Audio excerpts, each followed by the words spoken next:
마태복음 26장 20절에서 28절까지의 말씀을 제가 읽겠습니다. 다 같이 자리에서 일어나 하나님의 말씀을 경청하십시오. 저물 때에 예수께서 12제자와 함께 앉으셨더니 그들이 먹을 때 이르시되 내가 진실로 너희에게 이르노니 너희 중에 한 사람이 나를 팔리라 하시니 그들이 몹시 근심하여 각각 여짜오되 주여 나는 아니지요. 대답하여 이르시되 나와 함께 그릇에 손을 넣는 그가 나를 팔리라. 인자는 자기에 대하여 기록된 대로 가거니와 인자를 파는 그 사람에게는 화가 있으리로다.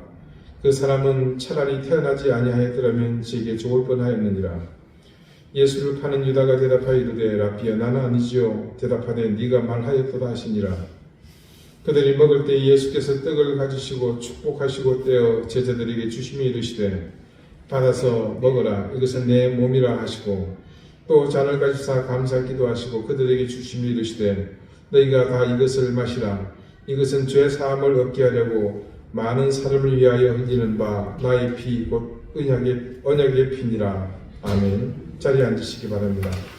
하나님께서 이 말씀으로 우리에게 은혜 주시기를 원합니다.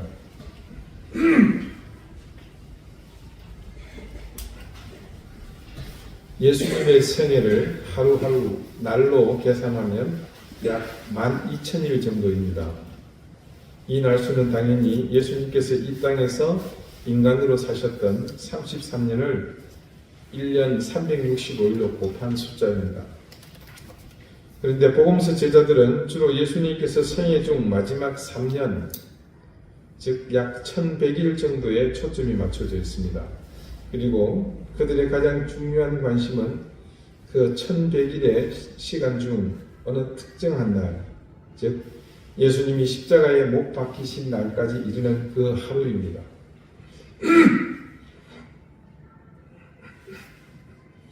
복음서의 제자들은 예루살렘의 마지막으로 입성하신 후에 이 24시간이 세상을 바꾸었다고 믿습니다.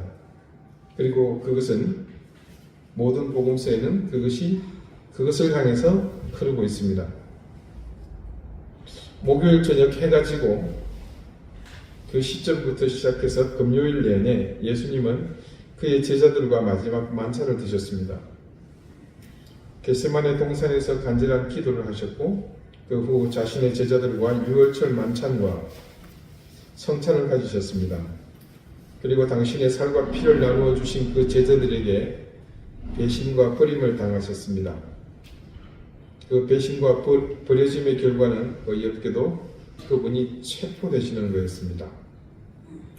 체포되신 주님은 유대의 종교 지도자들에게 신성모독죄로 정죄를 당하셨습니다. 자신이 하나님인데 자신이 비난했다는 죄목입니다.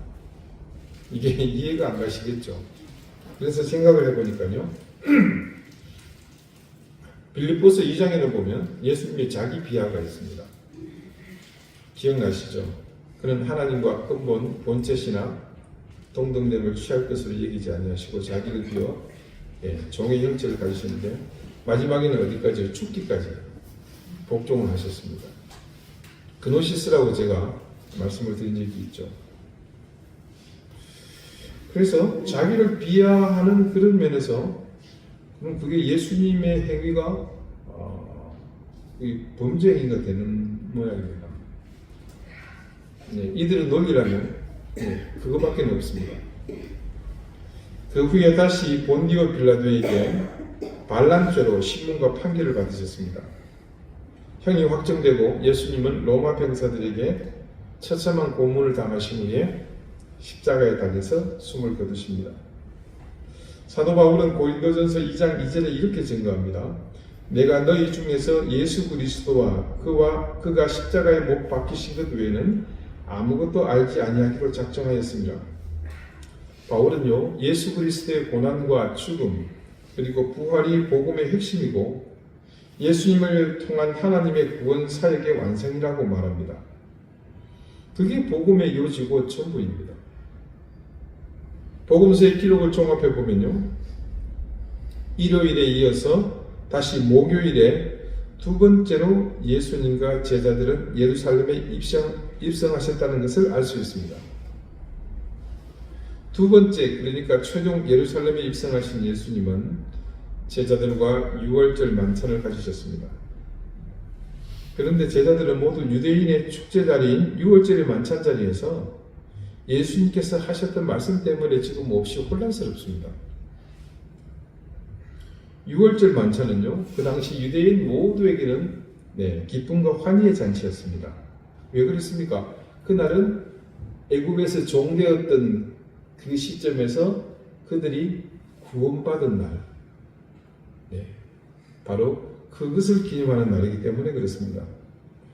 그래서 제자들은 주님과 함께 나누는 이 유월절 만찬에서 예수님이 바로 하나님이 보내실 그 메시아라는 것과 그 메시아 되신 주님이 예루살렘의 자신과 함께 계시기 때문에 이제 주님께서 하나님의 나라가 도래했다라고 선포하실 그것을 기대했던 겁니다. 자, 나흘 전 예수님이 예루살렘에 들어오셨을 때 어떤 일이 있었다고 그랬죠?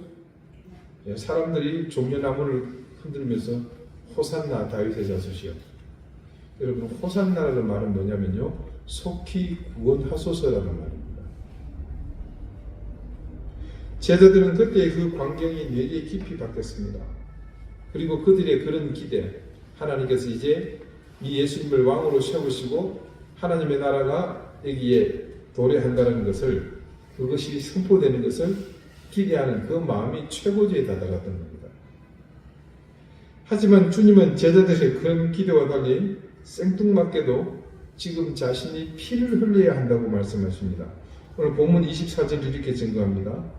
이르시되 이것은 많은 사람을 위하여 흘리는 나의 피, 곧 언약의 피니라.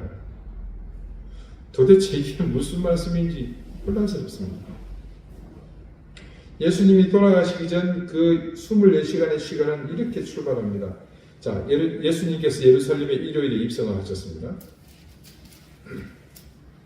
그리고 월요일에는 성전에서 장사한 사람들을 내쫓으셨거든요. 한바탕 소동이 일어났습니다. 그 일은 실제 장사꾼들의 상권을 쥐고서 막대한 이득을 보고 있던 종교 지도자들에 대한 도전이었습니다. 그 일이 빌미가 되어서 유대의 종교 지도자들은 예수님을 해할 모의를 하기 시작하게 됩니다. 물론 이전부터 기회를 엿보고 있었습니다만 결정적으로 그 일이 트리거가 된 셈입니다. 예수님의 행보는 그것으로 그치지 않습니다. 회당에서 예루살렘 곳곳에서 그들로부터 수없는 교리적인 질문을 받았습니다. 그리고 율법에 근거한 수없는 많은 공격도 받습니다. 하지만 주님은 그럴 때마다 조금도 흔들리지 않으셨고 한치 물러남 없이 그들의 의도와 공격 자체를 묵살시켜 보입니다. 그 현장을 지켜보던 제자들이 얼마나 두려웠겠습니까?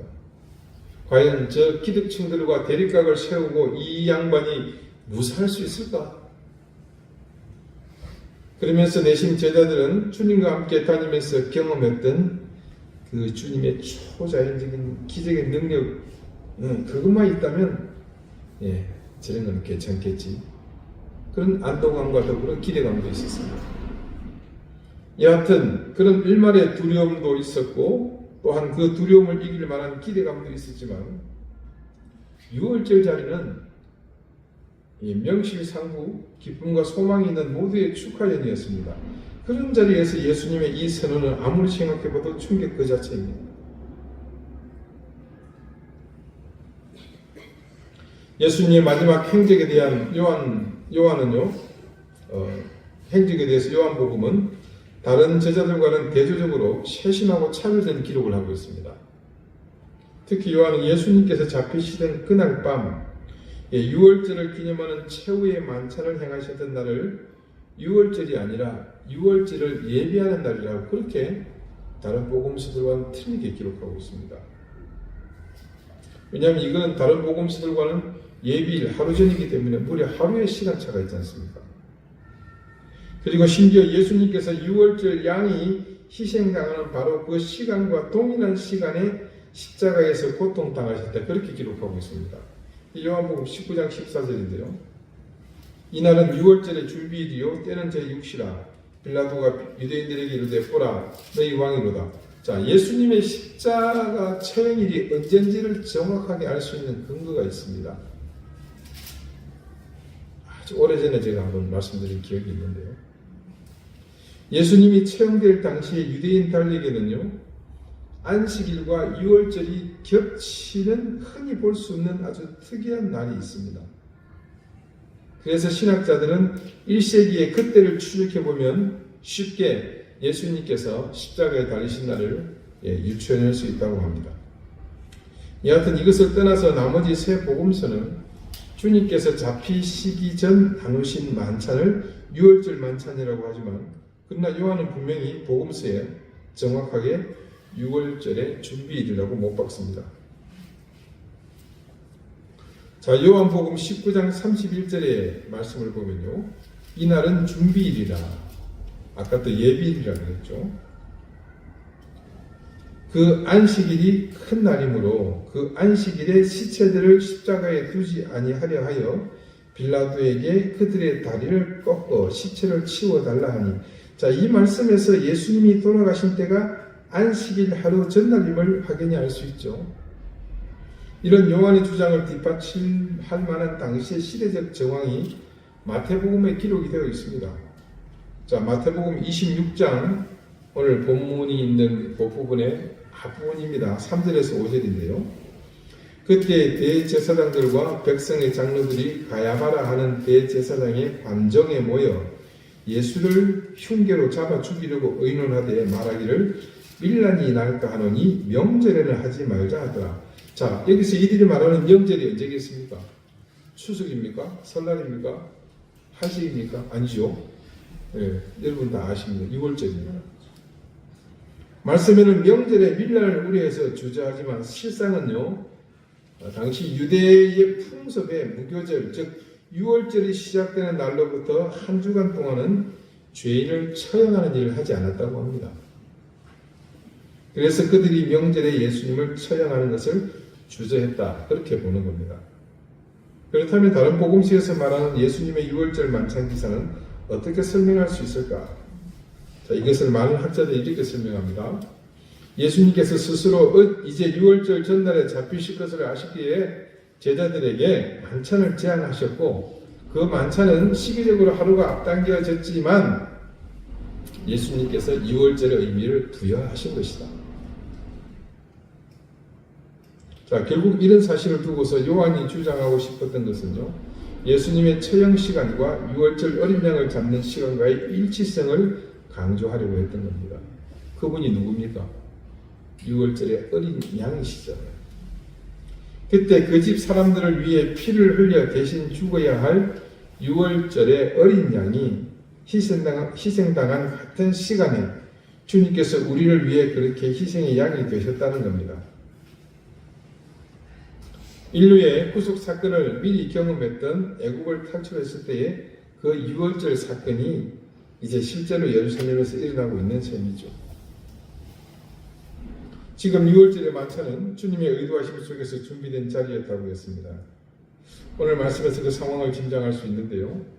자, 제자들이 6월절 준비에 대해 주님께 여쭤봅니다. 그때 주님께서는 기다렸다는 듯이 성내에 들어가서 물동이를 들고 가는 한 사람을 따라가라고 말씀하셨습니다. 자, 오늘 본문의 바로 앞부분입니다.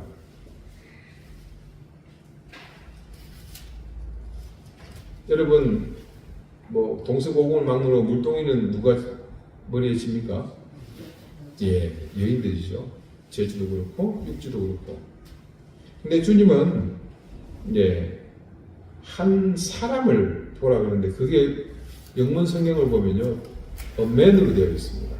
남자로 되어 있어요. 자, 여러분, 이 말씀을 가만히 보면 조금 황당해요. 가서 물동이 지고 가는 사람을 데려오라 그러는데, 아니, 여기저기 집집마다 누굴 데려오는 거예요? 말이 안 되잖아요. 그죠? 그래서 남자가 지고 가는 것을 보게 될 거라는 겁니다. 그래서 눈에 금방 드러나겠죠. 그 사람을 따라가면 된다는 거예요. 그래서 미리 주님께서 이 사실을 준비하고 있다는 사실을 알 수 있습니다. 자, 자신의 생애 마지막 함께할 6월절, 주님은 제자들과 함께할 이 만찬을 이미 오래전부터 준비해 오셨던 것으로 보입니다. 왜 주님은 하루 앞당겨서 그것을 준비하셨던 것일까? 우리 주님은요, 그들에게 유월절이라는 너무나도 상징적인 그 축제의 기쁨과 의미가 바로 주님이 이 땅에 온 목적이고 사명이라는 것을 그들에게 깨닫게 하시려는 것은 아니었을까 하는 생각이 듭니다. 이 사순절이 알려지지 않은 오랜 전통 가운데 이런 것이 있었습니다. 교회력의 절기는 절기 전체가 우리가 예수를 배반하고 저버린 행동을 회개하는 것에 집중되어 있습니다.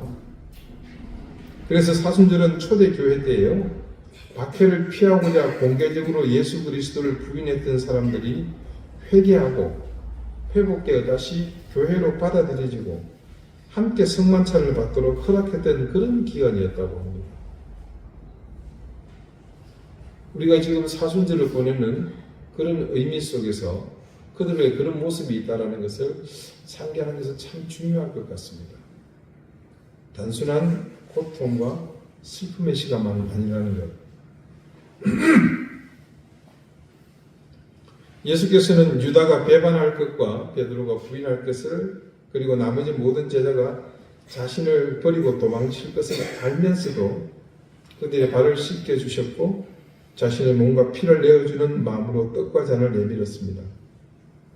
이 만찬이 끝나고 그들의 위 속에서 씹어서 삼킨 또 목구멍으로 술술 넘어갔던 그 포도주가 소화도 되기 전에 무엇을 행할지 알고 계셨음에도 불구하고 주님께서는 이제부터는 너희를 종이라 하지 아니하리라, 너희를 친구라 하였노니 라고 말씀하셨습니다. 우리 주님은 유다를 포함한 제자들 모두에게 그렇게 말씀하셨습니다. 그들의 배반과 범죄, 실수 모두를 그냥 넘어가셨고 그러면서 그들을 친구라 부르셨습니다.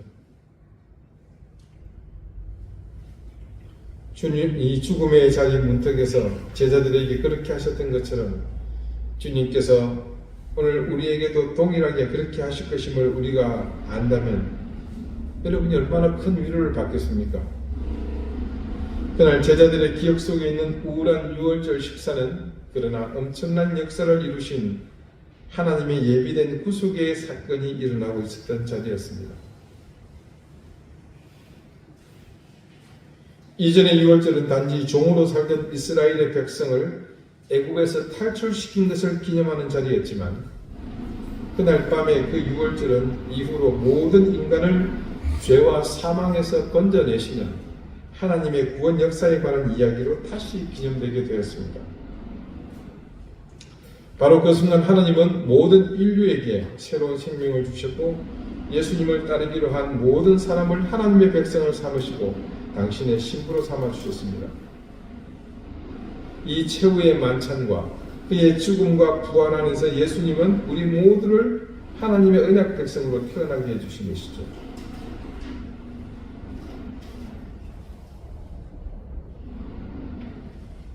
처음에는 제자들의 뇌리에 우울했던 그 유월절의 만찬이 이후로는 자기들 생명의 가치를 새롭게 만드는 생명의 유월절로 바뀌게 되었습니다. 우리는 주님께서 이 유월절 만찬을 진행하시는 동안 제자들, 어떤 제자들입니까? 배반하고 모른다 부인하고 나머지는 다 도망간 그 제자들을 왜 친구라 부르셨는지 그 사실을 좀 주목해 볼 필요가 있습니다. 놀랍게도요, 주님은 죽음에 가까이 이르실 때 이 친구들과 함께 있는 것에서 위로를 얻으셨다는 겁니다. 누가복음에는요, 주님께서 이렇게 말씀하세요. 너희와 함께 이 유월절 먹기를 원하노라. 원하고 원하였노라.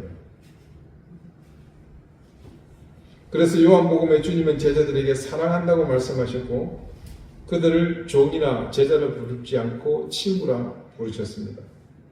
잡혀서 시험받고 십자가에 못 박히시기 전 몇 시간 주님은 그와 함께 기도하고 밤에 예배드리고 삶을 함께 나누었던 그 친밀한 동료들과 함께 계셨습니다.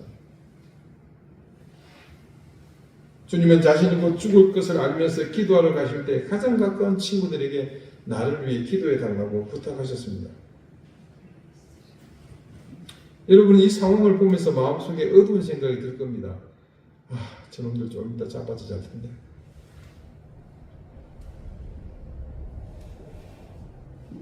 배신할 텐데. 자, 맞습니다.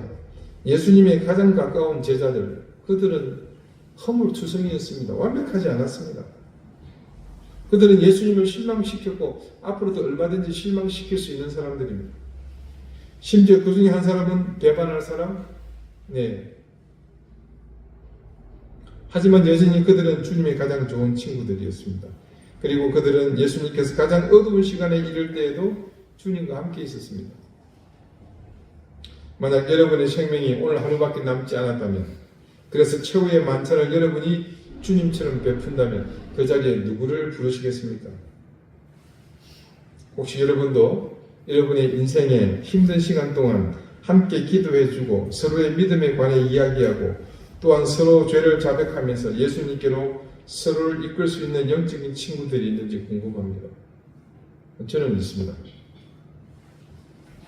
실명을 공개할 수도 있고 바로 얘기할 수 있습니다. 여러분입니다.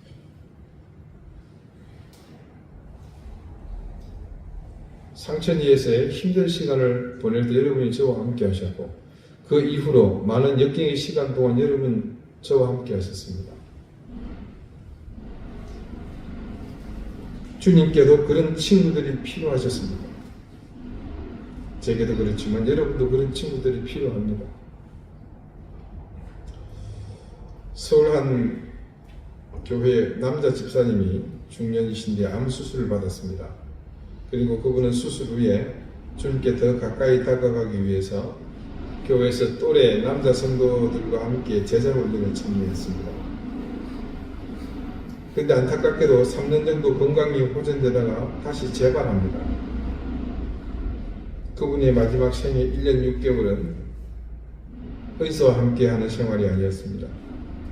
함께 훈련받던 동료들이 시한부 삶을 살던 그와 하루도 빠지지 않고 동행해 주었고 생애 마지막 그 침상에까지 기도하고 격려하고 축복하고 사랑하며 함께했습니다.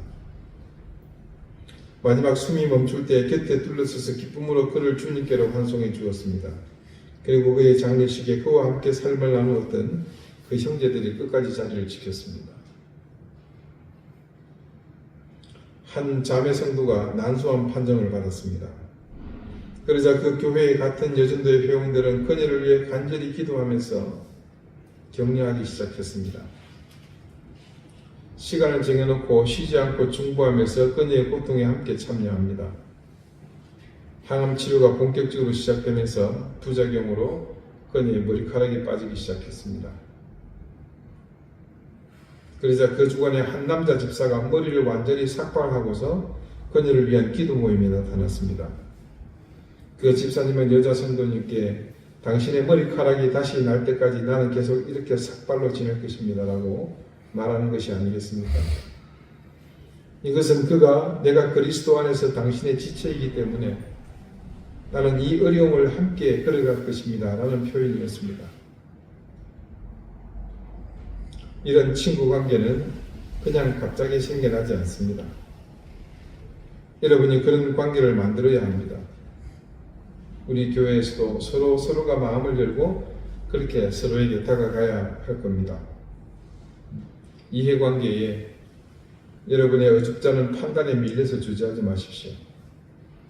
세상 천지 어디를 뒤져봐도 허물 없는 사람은 없습니다. 여러분이 누군가의 허물을 보고 주저앉는다면 그러면 여러분은 좋은 친구를 만날 기회를 영영 놓치고 맙니다. 6월절 최후의 만찬 자리, 주님 주변에 둘러앉은 한심한 인생들을 보십시오. 우리 주님은 그 만찬의 자리에 서로 잘 맞지도 않고 어수선하기만 했던 그 제자들과 함께 앉으셨습니다. 그들은 어부, 로마의 앞잡이 세리, 로마인을 죽이고자 눈이 벌겠던 열심당원, 성급하고 수줍은 성격이 한데 뒤섞인 사람들이었고 대부분은 글도 제대로 읽을 줄도 쓸 줄도 모르는 무식한 사람들이었습니다. 한 놈은 예수님을 배신할 놈이었고 또 한 놈은 부인할 사람, 요즘 말로 쌩깔놈이었고 나머지도 도끼인 객긴입니다. 그 밤에 모두 예수님을 버리고 도망갈 사람들이었습니다. 하지만 그들은 예수님에게 있어서 여전히 친구였습니다. 우리 주님은 죽음의 문턱에 이르기 전 생애 가장 소중했던 시간에 마지막으로 그들과 함께 떡을 떼시면서 가르치셨고 잔을 부어주시며 당신의 사랑을 보여주셨습니다. 요한복음에는 주님께서 제자들의 발을 씻겨주셨다고 기록하고 있는 것을 볼 때 정말로 주님은 제자들이 남은 생애 동안 주님을 기억할 만한 그런 만찬을 베푸셨습니다.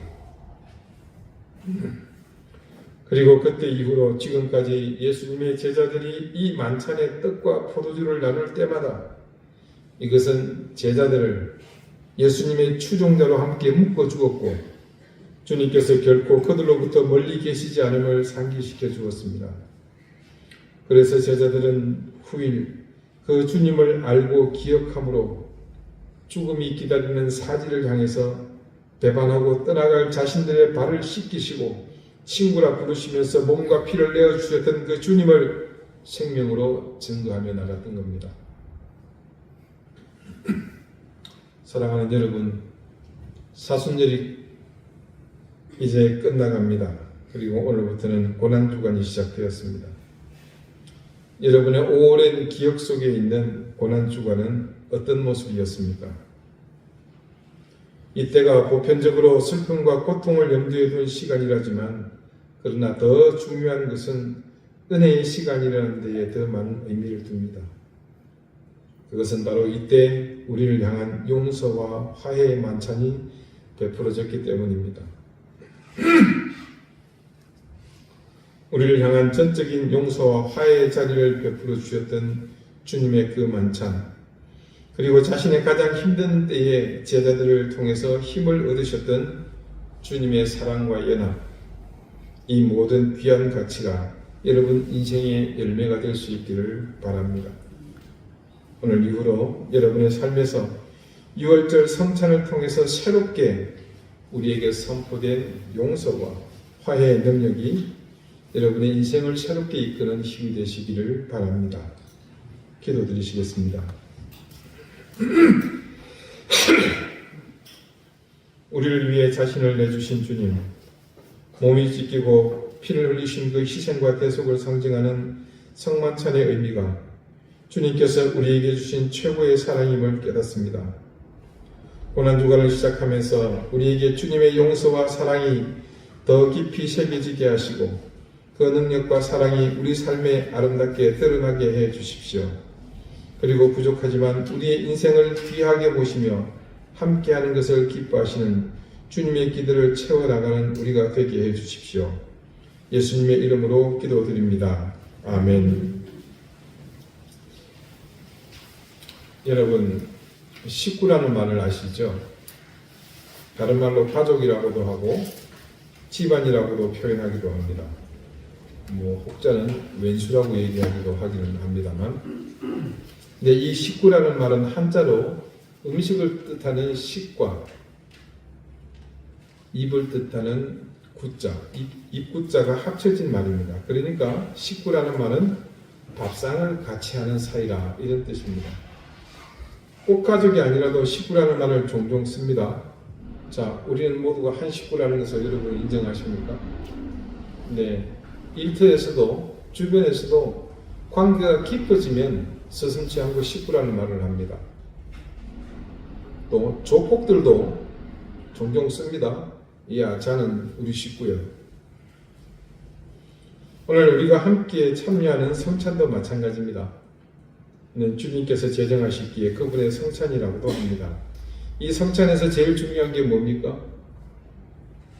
머리 굴리지 마시고 있는 그대로 먹고 마시는 게 제일 중요합니다. 떡과 포도주를 한 식탁에서 나눠 먹고 마시는 겁니다. 그래서 이 성찬을 통해 우리는 주님과 식구가 됩니다. 한 가족. 그런데 이것은요, 주님과의 수직 관계만 의미하지 않습니다. 이제 함께 둘러앉아 이 떡과 잔을 나누는 우리 모두도 수평적으로 한 식구가 되는 시간이기도 합니다. 이제 성찬을 하려고 합니다. 주님께서 그날 6월절에 식탁을 함께 하시며 제자들과 마지막으로 나누시던 그 성찬을 기념하여 지금 주님을 모시고 우리가 함께 떡과 잔을 나누고자 합니다. 여러분과 우리 모두가 한 식구가 된 것은 이미 오래전 일입니다. 그래서 이 시간은 그 식구됨을 한 번 더 굳건히 하는 것과 더불어서 더욱 강력하게 결속하는 의미가 있으며 이 시간을 통해 주님께서 그때 제자들에게 어떤 마음으로 떡과 잔을 주셨는지 함께 가슴에 담는 그런 의미가 있습니다. 여러분에게 부담을 드리는 목적이 전혀 없는 것은 아니지만 오늘 우리 주님의 떡과 잔을 함께 먹고 마시면서 반드시 기억해야 할 것이 있습니다. 그것은 우리 속에 그분의 살과 피가 녹아든다는 사실입니다. 그래서 우리는 우리의 욕심을 따라 사는 내 인생이 아니라 그분의 삶과 사랑을 되새기는 부담을 가지게 됩니다. 그 살과 피에 부끄럽지 않은 삶을 살아야 된다는 그런 의무감이 생기게 되는 것이죠. 그것을 다른 말로 사명이라고 합니다. 사명이라고 하면 다들 경기를 일으키듯 거부감을 가지는데 이 사명이라는 용어 자체가 이미 부담스러운 의미가 있기 때문에 그런 것이지 실제로 내용을 보면 그렇게 우리 삶과 동떨어진 의미도 아닙니다. 그래서 저는 그 사명을 구체적으로 이렇게 정의하고 싶습니다. 사명이란 함부로 살지 말자입니다.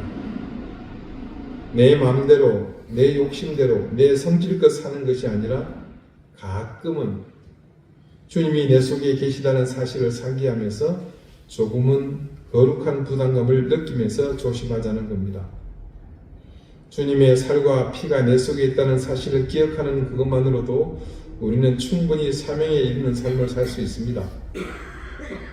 주님의 고난이 구체적으로 눈앞에 이르게 되면 이 한 주간 오늘 성찬을 통해 나눠 먹고 함께 마신 주님의 살과 피를 기억하며 여러분이 조금은 사명스러운 한 주를 보냈으면 좋겠습니다. 이제 성찬을 시작하겠습니다.